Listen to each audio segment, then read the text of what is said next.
Dette er Vadehavet. En enestående oplevelse.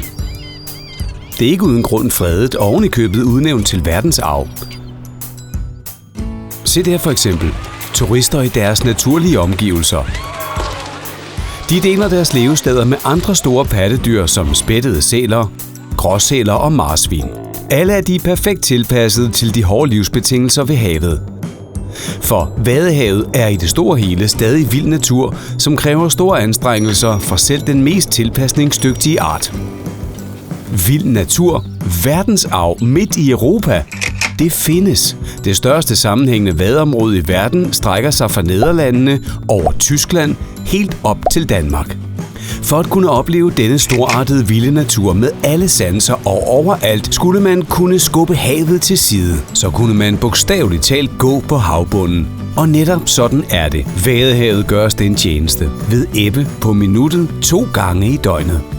En fantastisk service. Ikke bare for os, men også for andre interesserede, som er begejstrede for det skjulte liv i Vadehavet. Hundreder af arter af orme, snegle, muslinger, krebsdyr og alger. Enestående og simpelthen fantastisk. Der er ingen anden plet på jorden, hvor der er så meget dyreliv som her i Vadehavets mudder. Og den, som giver sig tid og ser omhyggeligt efter, og som ved, hvor man skal lede, finder altid noget lækkert.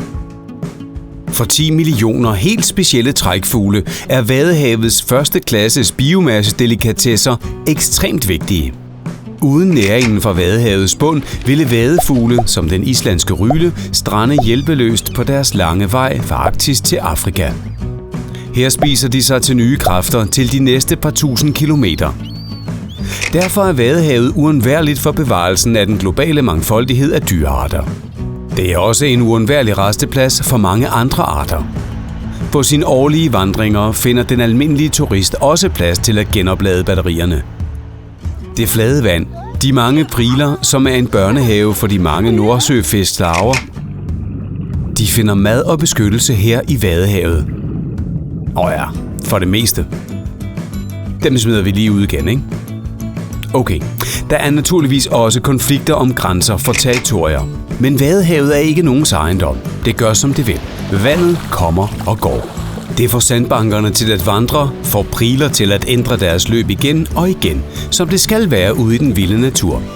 Alle er her som gæster, og når der er flod og vandet kommer, ændrer stedet sig igen for en tid, og alle går tilbage dertil, hvor de kan overleve højvandet og venter. Der bliver roligt. Ja, desværre ikke altid. Til alt held passer de fleste besøgende godt på naturen i Vadehavet og nyder det på en måde, som ikke forstyrrer beboerne. Og sådan skal det også være i verdensarv Vadehavet. Men eftersom ikke alle kan vide, hvor man må færdes og hvor naturen skal have ro, giver det god mening at skrive det på et skilt.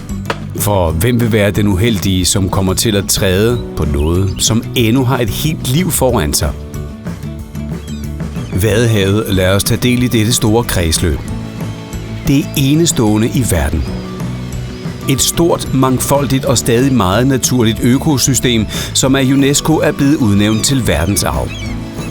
Det er vores fælles opgave i Danmark, Tyskland og Nederlandene at beskytte og sikre det til gavn for kommende generationer.